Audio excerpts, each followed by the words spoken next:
Добрый день, дорогие телезрители! Мы отметили 125-летие зарождения письменной якутской литературы. Мы решили поговорить о литературном переводе. У нас в гостях Рустам Каженкин, поэт, член Союза писателей России, лучший учитель якутского языка и литературы в Республике Саха. Гаврил Андросов, поэт, член Союза писателей России, главный редактор литературного журнала «Чолбон». Анатолий Слепцов, писатель, лауреат международной премии имени Волошина и российских литературных премий. Олег Сидоров, председатель Ассоциации писательских союзов Республики Саха-Якутия, лауреат госпремии имени Платона Алексеевича Аюнского. Николай Лугинов, народный писатель Якутии, член Высшего творческого совета Союза писателей России. Сергей Главюк, поэт, переводчик, антологист. Сергей Николаевич, вам слово. В поэтических кругах мнения о переводе разнятся от одного полюса до другого. Есть люди, которые говорят, что вообще непереводима поэзия и нет смысла переводить. Другие говорят, а тогда бы мы не узнали ни Евангелия, ни великих поэтов Греции, там, античных, Шекспира не смогли бы прочитать. Поэтому, конечно, на мой взгляд, переводы нужны. Иначе бы просто не было бы взаимовлияния культур. И в первую очередь это очень важно для литератур народов, которые малочисленные, немного их, так сказать, и язык не сильно распространен в мировом пространстве. И перевод на другой язык, это дает возможность трансформации, как бы распространения на гораздо больший ареал. А если уж кто-то очень заинтересуется и прям так жаждет, он может выучить язык и читать в оригинале. Но большинство людей не имеет такой возможности, поэтому хотя бы приобщиться, причаститься к культуре другого народа через перевод. Перед вами книга «Из века в век». Как она появилась? Я лет 30 назад начал делать антологии разных народов, начал со славяноязычных. В литературном институте, который я в свое время заканчивал, мы изучали французскую литературу, немецкую, английскую, испанскую. А вот народов ближних мы почему-то не изучали, нету в программе. И я решил и сделал 10 томов постепенно за 10 лет всех славяноязычных 20 века, только больше одному с небольшим коллективом тяжело было осилить. А когда славяноязычные были представлены, то я взялся за кириллических народов, среди которых в том числе, которые пишут и разговаривают на кириллице, появился и том антология якутской поэзии прекрасная. Собственно, там представлено в этом томе как раз все 125 лет, которые мы и сейчас празднуем. А сейчас какие требования к переводу? В Советском Союзе была великолепная, самая лучшая в мире школа переводов. Это абсолютно точно. Она избирательная была, нельзя было переводить вот какие-то по идеологическим соображениям тексты, которые просто выводились за скобку. Ну, нельзя их было. Но то, что переводилось, делалось блестяще. Но когда разрушился Советский Союз, и школа пропала, старики поумирали, великие переводчики. В литературном институте кафедра много лет не функционировала, вот последние лет 10 начала возрождаться. Собственно, проблема в чистой, я думаю, финансировании, потому что талантов у нас много. Просто человек, особенно молодой человек, когда он выбирает профессию, а художественный перевод – это высший пилотаж в области перевода вообще, он не идет в нее, потому что он понимает, что будет обречен на нищету, он не будет зарабатывать, он лучше пойдет в нефтянку, в IT-сектор или так далее. А в художественный перевод не идут. Хотя в советские времена переводы очень щедро и хорошо оплачивались. Поэты-переводчики очень даже были не бедными людьми, платили советский рубль за строчку, и если он в день переводил 100 строк, он за 10 дней зарабатывал 1000 рублей, это зарплата академика была. А сейчас такого нет, к сожалению. Да еще нынешняя молодежь уповает на Google переводчика. Это смешно, конечно, инструкции для стиральных машин или там для телевизора. Это Google переводчик нормально переведет. А вот художественную литературу, особенно поэзию, я не уверен, что искусственный интеллект осилит в ближайшем обозримом будущем переводы на уровне оригинала. Ну, вот перед нами поэты, писатели уже десятки лет в литературе. Спросим у них, есть переводы на русском языке, есть книги на русском языке? Есть. Есть? Есть. Кто переводил? Самые первые переводы, это, конечно, Юрий Щербаков, астраханский поэт, Борис Лукин. Да. Когда читаешь вот свой перевод, он в этой антологии тоже есть, переводы Щербакова, да. Ну, не знаю, мне первые его переводы очень нравились как поэту, как автору, да. А вот Николаю Алексеевичу они не очень нравились. И потом, по прошествии лет, уже познакомившись вот с Лукиным, с Борисом, прочитав его переводы, да, но там уже сравниваешь, и то, что ты хочешь сказать на своем языке, это вот было, так скажем, перенесено на другой язык, на русский язык, чтобы русский читатель это понял. Там уже другие какие-то ноты играют, очень сложно это иногда порой уловить. А из якутских переводчиков это Альбина Борисова. Когда переводит Альбина Андриановна, совсем другие переводы, да, они более, так скажем, рассчитаны на русскоязычного читателя, который живет в Якутии, да, который знаком с якутской культурой, с якутским языком и литературой.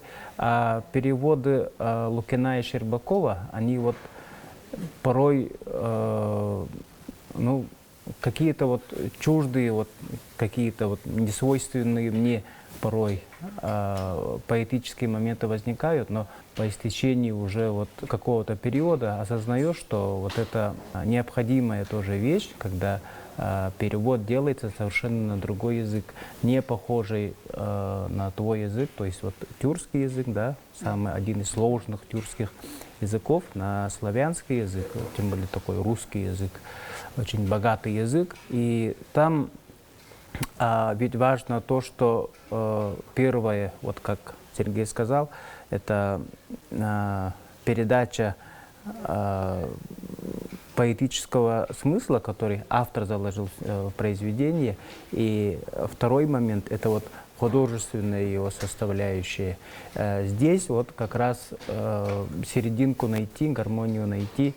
Вот порой и Щербакову, и Лукину вот в отдельных строках я, конечно, преклоняюсь перед их творчеством, перед их трудом. Я вообще скептически относился к переводам в начале творческого пути. Ну, не знаю, может быть, отсутствовала такая вот необходимость в этом.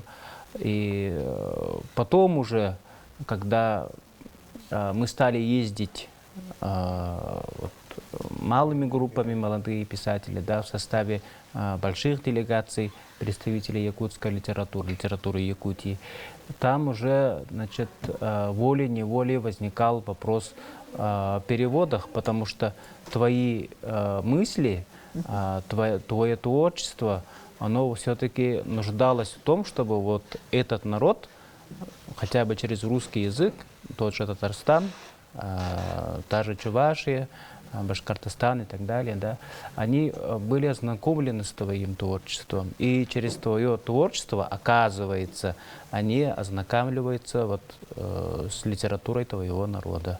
Вот в этом плане, конечно, перевод имеет исключительное значение. И мои первые переводчики – это Юрий Щербаков из Астрахани и Борис Лукин. Вот. И благодаря им я выпустил книжку «Живу навстречу тебе», это 18-й год.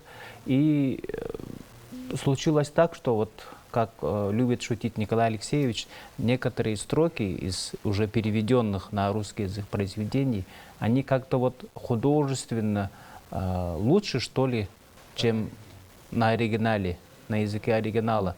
Вот то, что ты хотел сказать, возможно, ты не дожал, как поэт, да, не выдержал вот это вот интонационно, может быть, вот, лексически что-то вот не дожал. А в переводе переводчик понял, что ты хотел сказать, и нашел правильные слова. расстановка та же, и ритм и так далее. И получается, что вот иногда твои значит, переводные тексты, они лучше, чем у оригинала. Также иногда случается. Ну, много, конечно, не переведено. Я думаю, что это у нас все впереди. Гаврил Гаврилович, у тебя есть переводные книги? По воле случая получилось, что у меня есть переводы, начиная Владимира Андросова, моего земляка, учителя. Он тонкий знаток якутского языка, он в душе поэт и переводчик. Когда у меня вышла первая книжка «Баатур Холота», он сразу сделал переводы, и это были не подстрочные переводы, он пытался сделать художественные переводы. С тех пор у меня вот Альбина Андриановна Борисова сделала очень хорошие переводы, которые вышли в фолярке. Это вот по просьбе Ивана Иннокентьева вышла такая подборка после моего участия в международном турнире имени Намджела Нимбуева. Вот когда Елена Корсунах пригласила вот участвовать в этом конкурсе, я вот сильно почувствовал, что вот надо выйти за рамки якутской литературы. И нужно иметь качественные переводы, которые передали бы не только якутскую культуру и якутскую литературу, а вот тебя как автора другому миру, другому языку. И с тех пор у меня начался поиск переводчиков. У меня было много переводчиков. Среди вот известных Максим Амелин, поэт года России, сделал единственный перевод вот моего стихотворения «Сверхъестественная тоска» на русском языке. Это вот, я думаю, что это очень хороший такой получился перевод и для якутского читателя, и для всей России тоже получился достойный перевод. И считаю, вот, из моего более раннего творчества вот, очень хороший перевод сделал Василий Попов, молодой талантливый поэт России. Он сибиряк сам, родом из Иркутска. И его перевод на мой лирический стих про любовь очень хорошо вот, перешел из якутского языка на русский язык. Это тоже хороший перевод. А потом и Алексей Полубота, Александр Ананичев, тоже у них как поэты, своеобразные поэты сделали вот очень интересные такие переводы. Но вот большую подборку сделал Юрий Щербаков. Это чисто для русского читателя. Многие якутские, тюркские такие символы вот именно переиначены вот именно на русского читателя. И если вот переводить с русского уже на другие языки, то получится, думаю, что не очень хорошая интерпретация якутской поэзии. И еще я считаю, что вот очень так задумчивые переводы у Григория Шувалова. Он пытается вот якутский язык, якутский ритм передать, чтобы было созвучно к оригиналу. С подачи Максима Амелина очень такой интересный переводчик был Алексей Соломатин. Он сам из Казани, он как бы живет на стыке, на границе вот двух миров, тюркского и русского языков. Поэтому он пытался вот на якутскую аллитерацию перевести на русский тоже. Там есть моменты, где вот очень хорошо это получилось. Вы в оригинале читаете классиков нашей литературы. Кулаковского, анимпадиста Сафронова переводил Владимир Солухин. И Поделков какие-то произведения, да? Ага. Вот сравнивая, читая, что можете сказать? Переводы классиков, классической литературы, они изначально, вот как Сергей сказал, но они вот взяли большую планку, высокую планку, и задача стояла, вот как Гаврил сказал, чтобы через русский язык имели возможность перевести другие народы на свой язык. И в этом плане вот и художественная часть, и то, что хотел сказать поэт, авторская часть, они должны, конечно, были максимально близки к оригиналу. И тут, не знаю, я так субъективно думаю, что вопрос стоял с подстрочником очень сильно, с подстрочным переводом, потому что подстрочный перевод, он решает очень многое в этом деле. А переводчик уже как бы он достраивает вот это вот поэтическое строение произведения, да, и доводит мысль автора вот, ну, до совершенства. Это вот те проценты, мало процентов, но без которых вот произведение не заиграет, произведение не произведет того эффекта, который был задуман автором. И обратно же, когда вот видишь творчество, например, Кулаковского, да, те же «Дари реки», они как бы переведены им на якутский язык, но это считается у нас в якутской литературе отдельным произведением. То есть это уровень, это вот авторское видение, и это стиль Кулаковского. Вот такого уровня перевода, наверное, хочется всем поэтам. У нас волей-неволей получается вот перевести якутскую поэзию через русский язык, поэтому нам надо большое внимание сделать на построчные переводы, чтобы они были классическими и открывали всю вот широту якутской поэзии, якутского менталитета. Поэтому вот Николай Алексеевич говорит, что вот нам надо собирать базу именно построчных переводов, классических, чтобы из этих взять и передавать вот переводчикам из других народов, стран, чтобы они переводили с построчника, потому что они более подходят к оригиналу. Это тоже такая большая глобальная проблема якутской литературы. Нам надо вот собирать базу данных таких подстрочников, и чтобы оттуда собирать и оттуда раздавать произведения наших поэтов, классиков. Перед нами лежит очень большая добротная книга, антология «Поэзия и проза тюркских и монгольских народов». Тут представлен якутский язык. И вот мы тут открываем произведение Улу-Хуннар, хунские повести Николая Логинова. Читаем и недоумеваем. Тут, например, маленький текст у Николая Алексеевича, вот это вот «Сяри он эя», на якутском языке вот такой текст, а на русском языке несколько страниц. Как получилось, Олег Гаврилович? Ну, это надо к автору обратиться. Тут очень интересно, да, когда я, по просьбе издателей готовил к публикации, вот Николай Алексеевич как раз я звонил, вот как быть тут? И потому что они меня тоже спросили. А Николай Алексеевич сказал, нет, это так, потому что вот на якутском вот то, что так издано, на вот таком объеме, а на русском, вот у него очень интересно, он сам добавлял.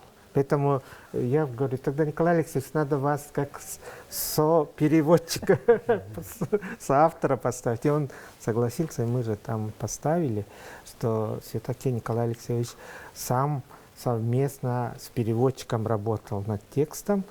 И здесь вот интересно, как вот он работает, да, сам автор над текстом. Очень, мне кажется, это отдельная тема.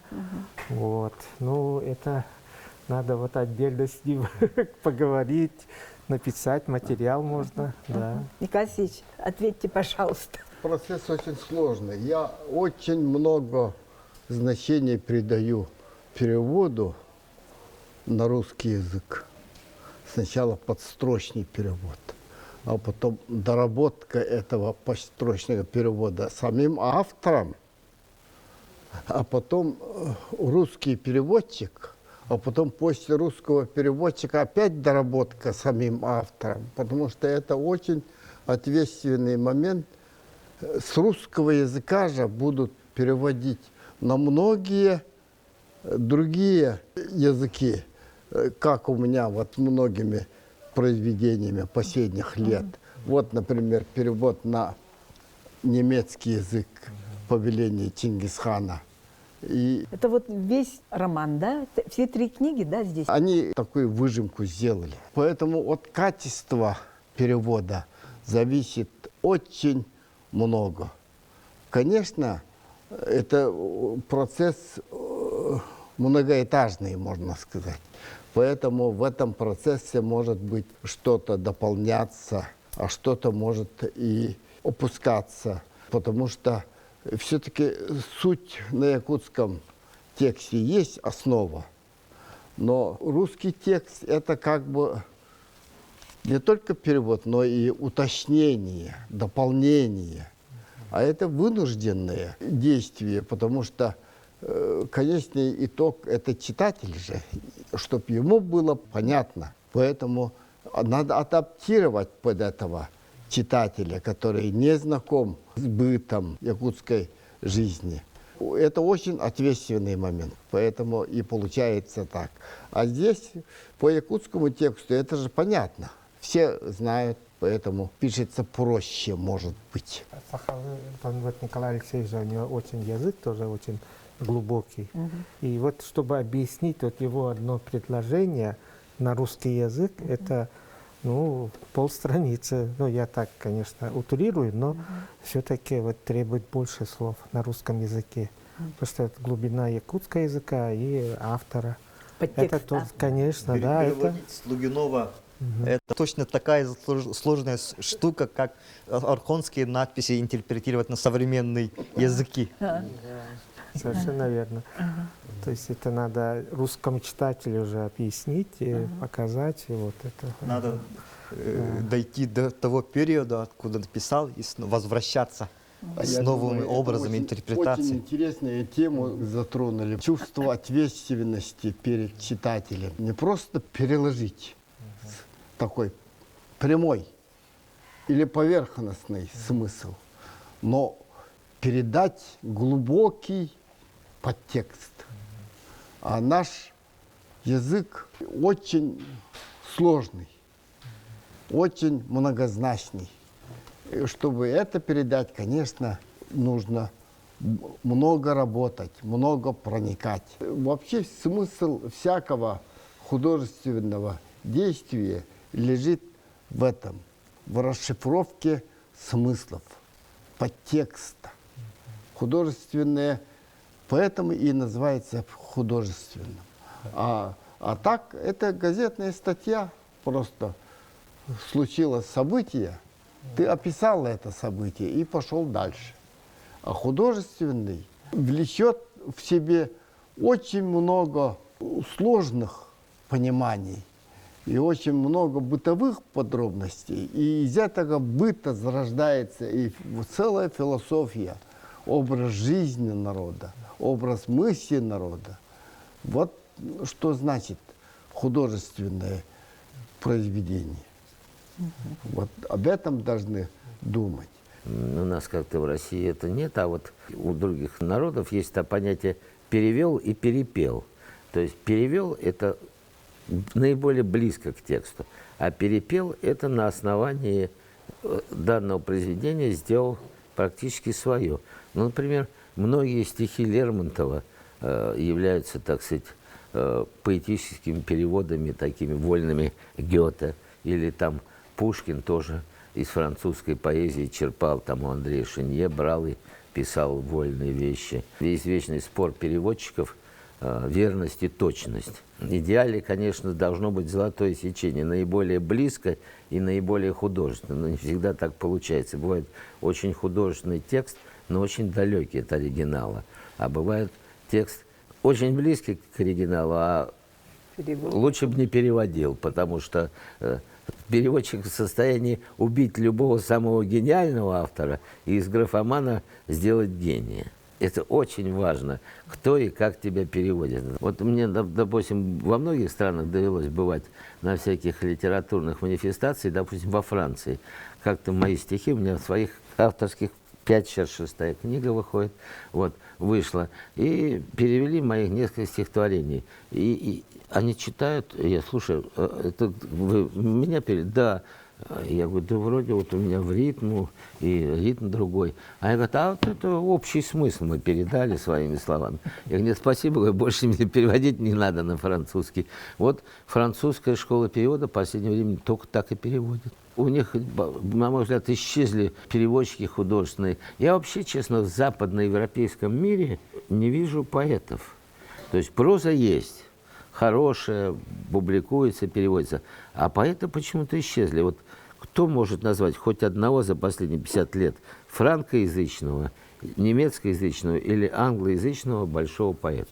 Когда появлялся Байрон, его сразу уже знали там в России, Пушкин, все и так далее. Там появился Гёте, тоже он сразу доходил. Сейчас Нобелевскую премию дают Бобу Дилану, рок-музыканту. Ну, это вот я... По литературе. По литературе, вот то и оно, что по литературе. Это деградация, Да. деградация. Полная, как бы... Не рок-музыканта деградация. Не, он хороший рок-музыкант. Ему-то что? Причем, да. А тем... Он даже не приехал ее получать, потому что у него денег и так Да. выше крыши. Зачем? Вот за какого-то $1 миллион куда-то ехать. Да, вот. Мол, из-за одного Да, из одного у миллиона. меня их вон вот сколько, да. Это самое. Ехать, лететь в какую-то Швецию вот, из Америки. Вот. Среди, так сказать, христианских народов, скажем так, поэзия осталась только вот у славянских.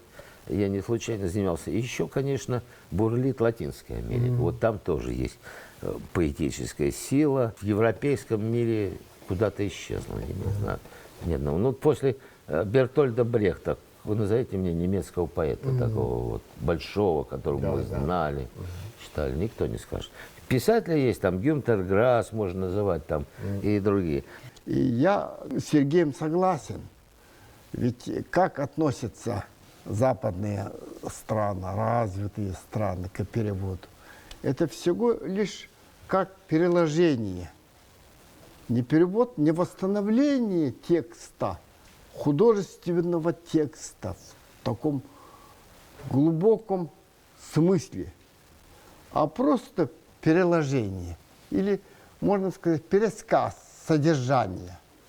Это очень простой, облегченная задача. Переводить вот якутскую литературу, это вот главное, это вот проникнуть через пространство, потому что якутская литература живет 7-8 веком нашей эры, и поэтому переводчикам сложно, чтобы они переводили мысли, образы 7-8 века вот на 21 век. Это очень сверхсложная задача, а вот переводить Логунова это еще древность, это эпос, поэтому трехтомник Логунова по современной интерпретации именно получается так, вот как на немецком языке получилось. Я тоже когда-то сталкивалась с переводом, когда готовили фильм на ЮНЕСКО. Написала на якутском языке, потом перевела на русский язык, а эпос невозможно было. Не у всех эпосов были переводы. И тут нашла специалиста, она уже ушла от нас, Альбина Алексеевна Аргунова. Она начала переводить сразу с якутского на английский язык. Это доцент университета, она очень долгие годы работала в университете, переводила, и получился текст совсем короткий, чем тот, который здесь. Из-за пространства. Ага. Вот мы, молодые якутские поэты, пишем на уровне 17 века. Вот. И потом я говорю, как так, Альбина Алексеевна, почему так коротко? Он говорит, да, нету такого слова. И вот она вот наглядно показывала. Вот это я, допустим, перевела так. И на русском языке, на якутском языке обратно мне переводят. Вроде смысл есть, а текст совсем короткий. Вот так получилось. Это не перевод, а переложение на английский язык. У них традиция ихняя такая к переводу. Это не перевод, просто переложение смысла. И на этом основании многие наши говорят, что перевод не нужен. Как это не нужен? Перевод же это кладезь смыслов, каких-то иных возможностей выразить мысль. Иной народ свою мысль выражает вот таким сложным образом. И вот ты попробуй вот это понять, ты попробуй вот это применить к своей сегодняшней реальности. Переводчики берутся за те тексты, за которые вознаграждение будет такое многократное. Они думали, что Платон Алексеевич такой революционер, его будут много печатать, много переиздавать, и каждый раз гонорар. Это бытовой интерес. Брались, конечно, секретари, начальники, титулованные, как я, быстро делали. И, конечно, это не очень качественно получилось. А вот Солоухин взялся, Солоухин глубоко нырнул. И из этого глубокого проникновения получился шедевр, которым восхитился сам переводчик. Это редкий случай.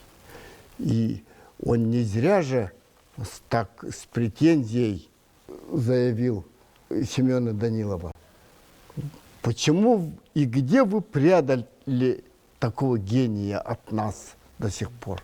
Почему я до сих пор не знал этого гиганта? Если бы он, в каком смысле он говорит? Говорит о собственных каких-то утратах, потому что он долгое время не знал, что вот так можно проникать в суть. И он бы иначе написал какие-то свои вещи. Вот поэтому он нервно так говорит: где вы прятали? Он не знал про буржуазный национализм. Но этот идиотизм стал реальностью. Что такое буржуазный национализм? Это когда буржуазия не хочет допускать инородную буржуазию в свою среду, хочет эксплуатировать сам и не хочет, чтобы другие эксплуатировали. Видишь как? Это очень просто и очень пошлый смысл. А этот пошлый смысл приписали к литературе, к писателям. Ну что ты будешь делать? И Солоухин очень хорошо знал русскую историю, да, русский фольклор. Это, наверное, тоже, ну, то есть подготовленный человек. И не все же переводчики знают и свою историю даже, да. В этом смысле, наверное, тоже очень важно. Русскую старину, он фольклор знал. Это тоже важно, мне кажется, тоже. То есть он... Когда я работал над Кузнецовым, над поэзией Кузнецова, это такой гений мирового уровня, такой взлет, такая глубина проникновения в суть вещей. И ведь он так проник в вселенские проблемы, что русское понимание, в русском понимании очень, оказывается, много влияний тюркизмов, арабизмов, восточных вкраплений. Вот что я обнаружил у Юрия Кузнецова. И вот как исследователь, как знаток древних славянских исторических текстов, вот Солоухин тоже очень глубоко проник. Он был восхищен Кулаковским над его находками. И поэтому он сказал, что запоздалость обнаружения Кулаковского для передовой русской интеллигенции – это ущерб каждого лично. Солоухин же сначала тоже недоумевал, как так? Вроде, ну, все время повтор. А потом он так увлекся и говорит: это же красота какая! Это Своеобразие художественный якутского, да. способ передачи смысла через повтор. Это не повтор, это нагнетание смысла. Вот по кругу ходит выше, или наоборот глубже. А такой традиции нет в русской поэзии. Они не любят. Ну как, это было же одно и то же. Это не одно и то же. Это уже на ином уровне. Пришло время, когда представители нашего поколения должны показать картину мира через перевод. Нам надо переводить очень много наших писателей на русский язык. Это задача всей нашей Родины, всей России, потому что у каждого народа все равно есть свои классики, и их должны по всей России, в принципе, знать. Это вот, по крайней мере, классиков, я так считаю. Строчник, на мой современный взгляд, должен иметь Несколько, 2, да? 3, а может и 4 варианта перевода. Язык имеет музыкальную составляющую. Кто не разбирается в этом, лучше ему не браться за это дело. Не только смысловой, но и музыкальный. Какие-то вот инверсии. Очень сложный текст. Это из глубин народных творческих начал, наверное. Олонхо, наверное, есть такое.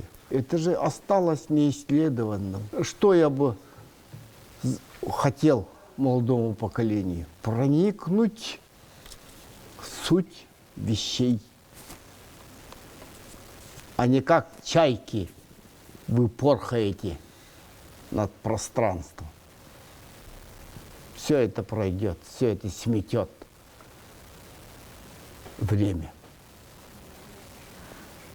А надо выйти на другой высокий уровень осознания реальности, художественное освоение. Сейчас самая главная опасность – утрата квалификации, утрата школы перевода. Это же такие профи-специалисты были. Их нет. И человек, носитель информации, носитель очень тонких оценочных критериев. Вот этот человек ушел, другой ушел, третий ушел, и пропала школа. Пропало понимание, глубокое понимание. Хочу напомнить слова, высказанные Семеном Петровичем Даниловым, благодаря которому мы имеем великолепные переводы Анимпадиста Сафронова и Олонхо, и Алексея Елисеевича Кулаковского на русский язык. Да? И он за 2 дня до ухода сказал своему соседу Назару Харлампьевичу Дьяконову о том, что если меня спросят, что ты ценного сделал в этом срединном мире, он не сказал, что он написал столько-то книг, сколько-то произведений, сколько-то философских стихов. Он сказал, я бы гордился только тем, что организовал перевод на русский язык нашего эпоса Олонхо. Вот так он ценил перевод. На этом мы сегодня завершим нашу передачу. Спасибо за внимание. До будущих встреч.